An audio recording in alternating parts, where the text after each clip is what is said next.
This is Theology on the Go, a brief interview about an eternal truth.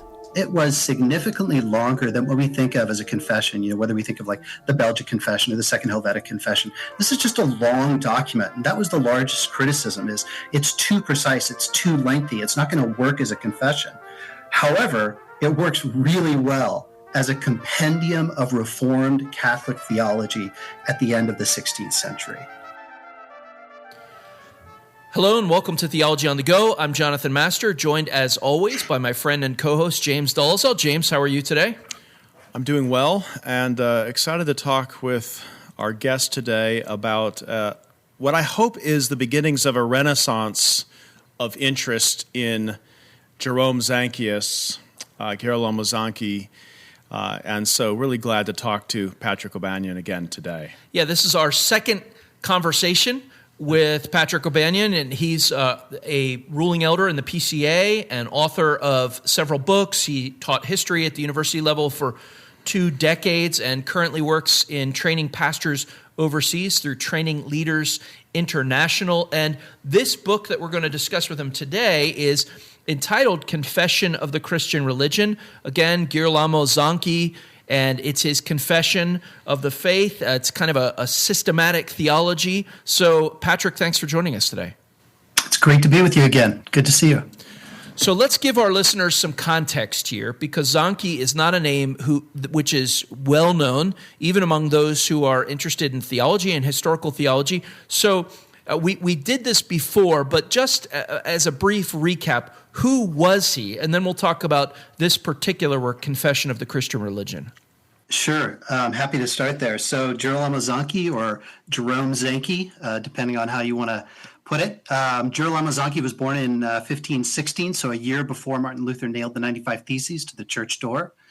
And he was born in northern Italy, raised as part of a religious community, became a priest, canon, public preacher, which is the equivalent of a doctor of theology, and was converted to Protestantism under the ministry of Peter Martyr Vermigli, a more well-known Reformation figure. Continued to serve as a leader of an underground church, an underground seminary in northern Italy until fled for his life with the Inquisition on his heels. Arrived in Reformation Europe in the 1550s and began a career of itinerant teaching, pastoring, eldering, churchmanship over the rest of his life, eventually dying in 1590. So what about this? Ahead. Oh, well, do you want to talk a little more about the context? I was going to say, but doesn't really break out as an author until well into midlife, right? Yeah, this is one of the, I think, the most interesting things about Zanchi is he doesn't begin to really write until in his 50s, right? So he's this tremendously fertile intellect. He has an unbelievably good education, the best Renaissance education imaginable. And he's kind of just developing all of this stuff slowly until it bursts forth beginning in 1572. And once he starts writing him, it's like no one can stop him. I've said before, but he ends up writing an Opera Omnia Theologica, which is published largely after his death, but it includes somewhere between 5.5 million and 6 million words, which is just tremendous. I mean, it's vast, and it is largely unmined as far as the 21st century church is concerned. So set this book, Confession of the Christian Religion, in the framework of that writing, that phase of his ministry. When did he write it? Why did he write it? Who was he writing it for? Great. Okay, so he begins to write this book in 1577. He works on it into the 1580s. So that's a very short answer to it. I'm going to give a longer answer here in a minute because there's a really important historical context that goes with it. In 1577, the Lutheran churches gathered together, and they decided to all get on the same page confessionally by producing what has become known as the Formula of Concord. Following that, the Reformed churches, and particularly some of the leaders of the Reformed church, said maybe we ought to do the same thing. And so at a meeting in Frankfurt in 1577, two theologians were actually tapped to write what would be the confession, which would unite all Reformed churches together. And this was to be Zanchi on the one hand and Zacharias Ursinus, who's most well known with regard to the Heidelberg Catechism. Now, both of these theologians actually had some hesitation about doing this. Zanchi actually thought it'd be much better to do what he called a harmony of confessions with the Augsburg Confession and the Second Helvetic Confession. But the synod asked him to do this, and so he was willing to agree. Zacharias Ursinus bowed out. He said, I'm not interested in that project, and that left everything on Zanchi's shoulders. So he begins working on this, sort of soldiering through the work. It is requiring a considerable amount of his attention, and he works on it for 2.5 years, and only 2.5 years in does he find out that other people had already decided he wasn't going to be the one to do this. And so after 2.5 years of labor, the project is sort of snatched out of his hands. And instead, what ends up happening is that they produce a large harmony of confessions. All of the Reformed confessions are harmonized together. And that project, that Reformed Harmony of Confessions project, ended up having virtually no impact. Now, whether or not Zanchi's confession would have had an impact in terms of uniting all the Reformed churches, well, we'll never know. But that was the context in which he was writing this. So is the material in this volume, is this is the fruit of that effort, even a confessional standard if it had gone through? Exactly. And part of the concern about it is simply that it's too long. So this book is published here is about 480 pages, but that includes, all the bells and whistles of a book. Nevertheless, it was significantly longer than what we think of as a confession, whether we think of like the Belgic Confession or the Second Helvetic Confession. This is just a long document. And that was the largest criticism is it's too precise. It's too lengthy. It's not going to work as a confession. However, it works really well as a compendium of Reformed Catholic theology at the end of the 16th century. So so when we set it in the context of other Reformed confessions, obviously its length is both a liability but also an asset. He's able to go into more detail. He's able to give greater attention to distinctions within some of these doctrines. Would you say that is the prime contribution that it makes? It sort of encapsulates and yet then also expands upon many of the other things that were being written and said? Yeah, I think that's exactly right. I will say that there are two other things that I would point to. One of them is very sort of inside pool, which is it's a great compendium of Zanchi's theology. So if you're not up for reading 5.5 million words, you can get the marrow of it by reading these pages. The second thing is, I said it's a compendium of Reformed Catholic theology, and Zanchi is very concerned in this work to be Catholic, to be connected to, what Craig Carter would call the great tradition, right? He wants to be connected with those who came before him. That is extremely important to him, and it's pretty astonishing the amount of work that he does in terms of connecting what he's doing and what the Reformed churches are doing to those who came before him. Of course, especially the patristics, but medieval theology as well. It's interesting that some of the contemporary secondary literature on Zanchi is written by Catholics.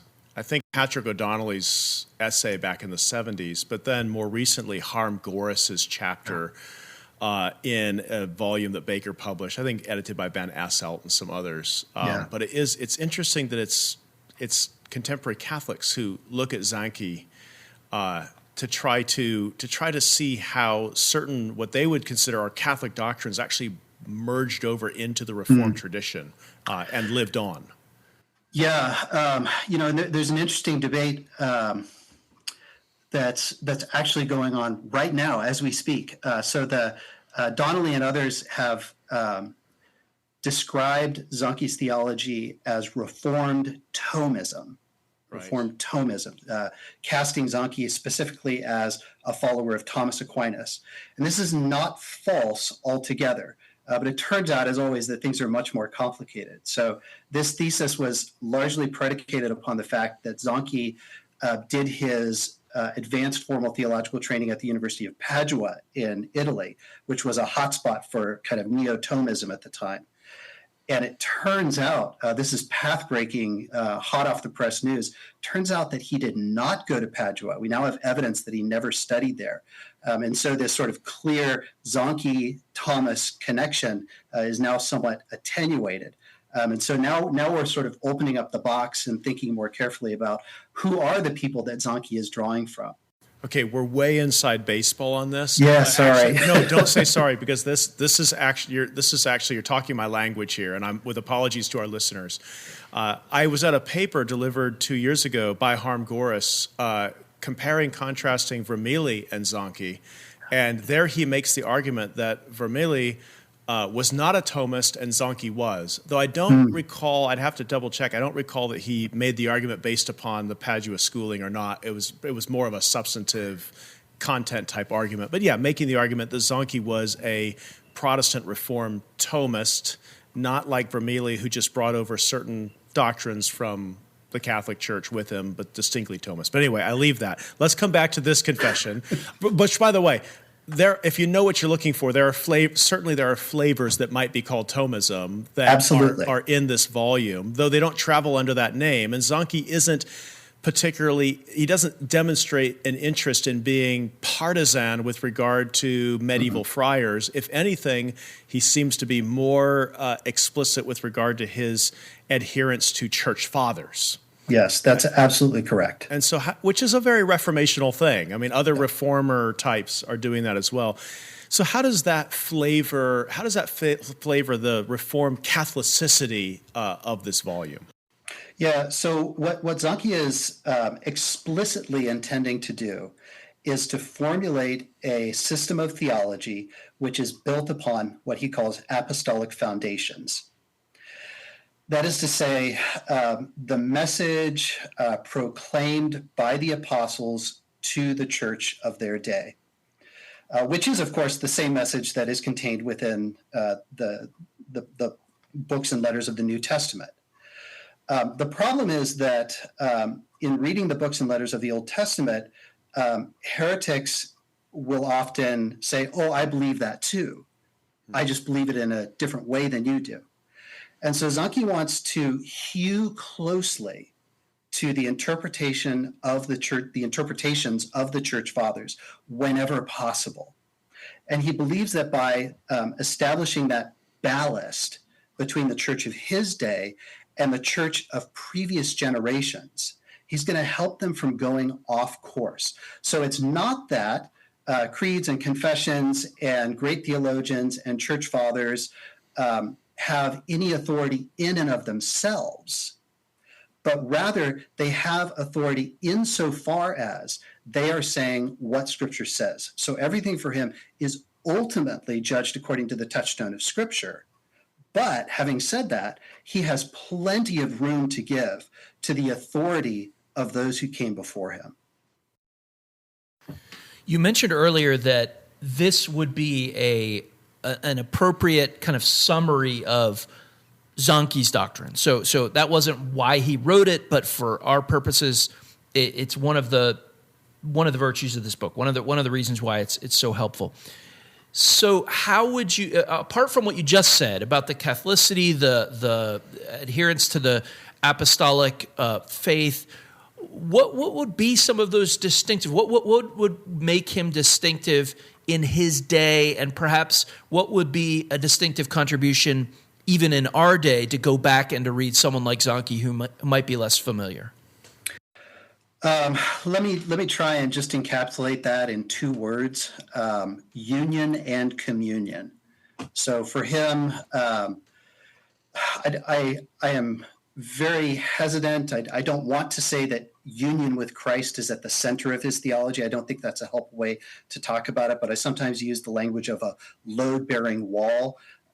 Union is for him of fundamental importance. So the fact that by the work of the Spirit, resulting in faith in the believer, we are united to Christ first as man, and as we are united to the person of Christ who is man, we're also united to the person of Christ who is God. And in that union, we receive all the blessings of spiritual and heavenly riches. That union is then not just the union of ourselves with Christ, but the union of all believers with one another. And it leads to, as a result, communion or fellowship with God himself and also with one another's brothers and sisters. I think that those twin themes and the way that he interweaves them throughout the entire scope of the work really are, twin twin lights that illuminate, I think, his whole project.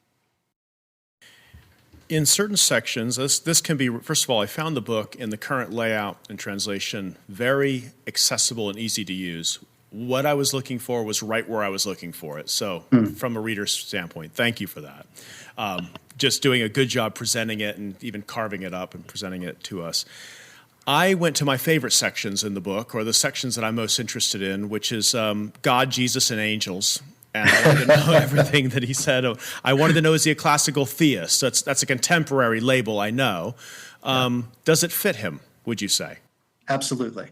Yeah. Again, I recognize that the 21st century is not the late 16th century, and we want to be careful about applying these sorts of labels. But, if anyone in the 16th century could be called a classical theist, Girolamo Zanchi is the one. He is absolutely committed to those things. Now he's working with and developing his doctrine of God, and especially his doctrine of the Trinity, in ways that are very interesting, thought-provoking, worth mulling over whether or not you follow him on every point. But he is absolutely working from within a context that we would now want to describe as a classical theist position. And I think that we would recognize as being expressed in various Reformed confessions. Absolutely. But then you'd also go and read those same things in Bonaventure or Aquinas or Anselm or John of Damascus, maybe.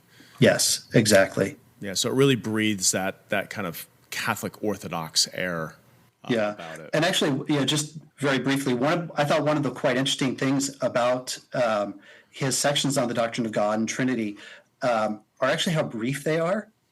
Given that he wrote absolutely massive, hundreds of thousands of words treatises on these topics specifically, he's able to condense that material very briefly, in large part because there's not much debate on those things. Even among Lutherans and Roman Catholics and the Reformed, everybody sort of agrees on the doctrine of God, and so he doesn't feel the need to expand on it at great length. What are areas in this particular volume where he might expand a little more at length because they are more contentious in the 16th century? Yeah, I'll give two. One is actually Christology, so his doctrine of God, where he is positioning that specifically, do I want to say in opposition, maybe in distinction to the Lutheran understanding of Christology. Right. And then a second area would be in his ecclesiology, it's actually quite interesting that the chapters on ecclesiology, I think there are two, are by far the longest and most detailed chapters in the entire confession. And why? So now you've teased us with that a little bit, and I won't make you, since you just said they're long and detailed, it would be not fair for me to say briefly explain them. Yeah. Can you give us a hint of the gist of that? Is there something important, Patrick, that you see in those ecclesiology chapters? Yeah, so I think that what Zanchi is trying to do here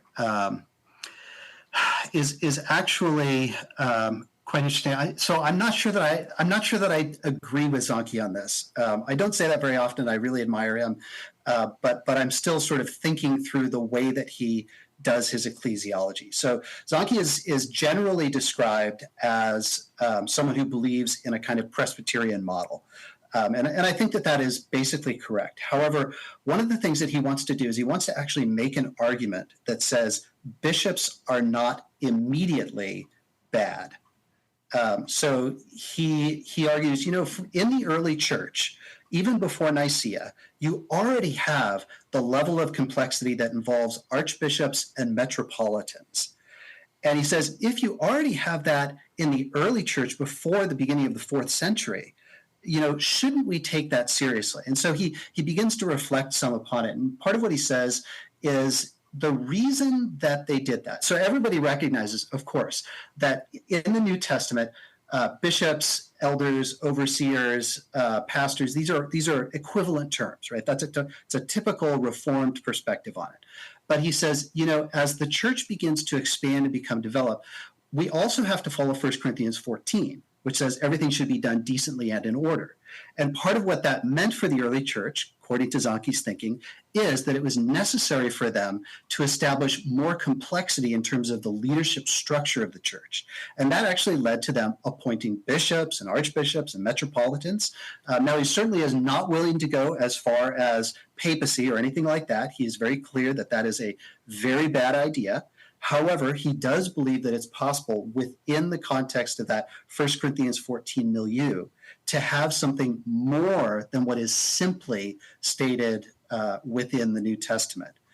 And that's going to lead him not to a sort of divine right kind of Presbyterianism or episcopacy, but it will allow for a certain amount of flexibility. And maybe it also explains in part some of his appeal even to Anglicans in the next century. Yeah, that's who right. hold him in very high regard. And yeah. I read 17th century treatises on angels, mostly written by Anglicans, and they all love Zanchius. Yes, yeah. Yeah, Zanchi has a significant amount to say about angels, which has never been translated. Patrick, I think that leaves us at the end of our conversation today with a question for you.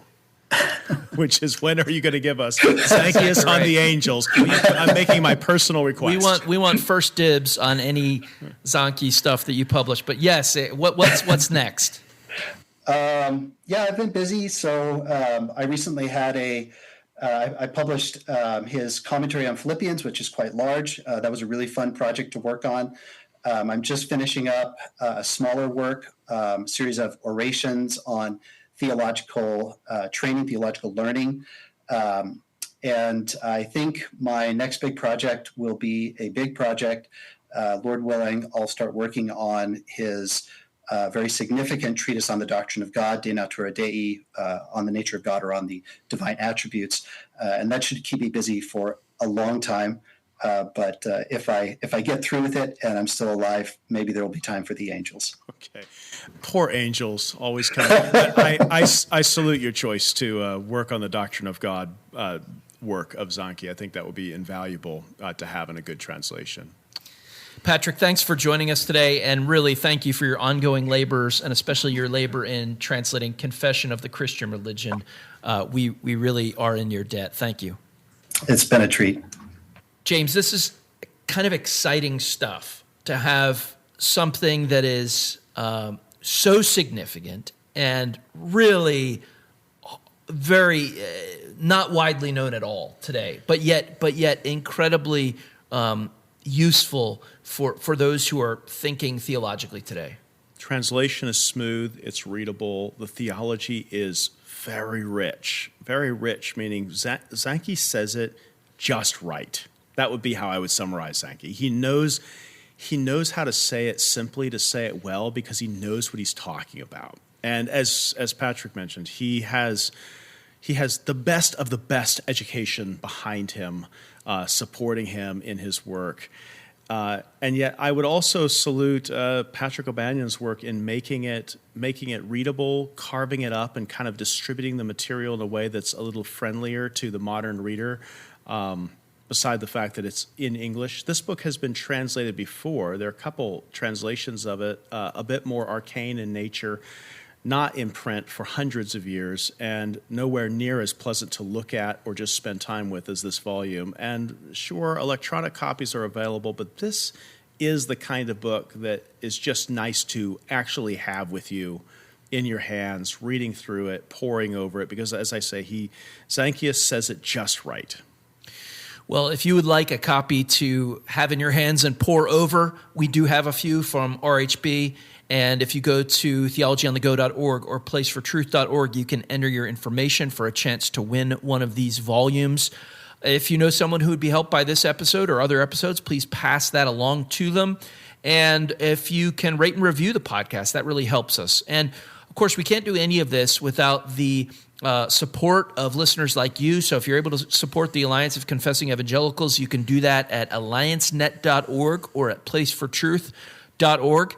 And as always, thank you for listening to Theology on the Go, a brief interview about an eternal truth.